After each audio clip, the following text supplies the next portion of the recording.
سلام علیکم. من تا به حال نشنیدم که گویند خانه فلان فقیر را دزد زده است، در بودن یا نبودنش. اما شنیدم که خانه فلان پولدار را غارت کردند، فلان چیزها، فلان مبلغ گم شد. شیطان نیز چنین است دوستی عزیزم. دلی که ثروت ندارد، ثواب ندارد، او را غارت نمی کند.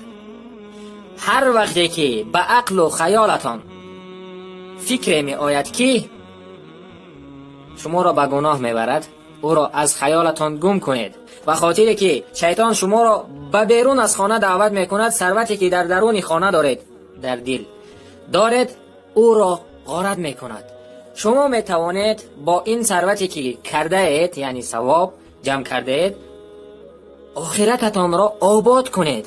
دوستی عزیزم، در توبه باز است. امروز روز جمعه است. روز جمعهتان مبارک باشد دوستان عزیز. بهترین روز و قبول دعا هست. توبه کنید، از گناهاتان بازگردید و آن ثروتی که جمع کردید او را حفظ کنید.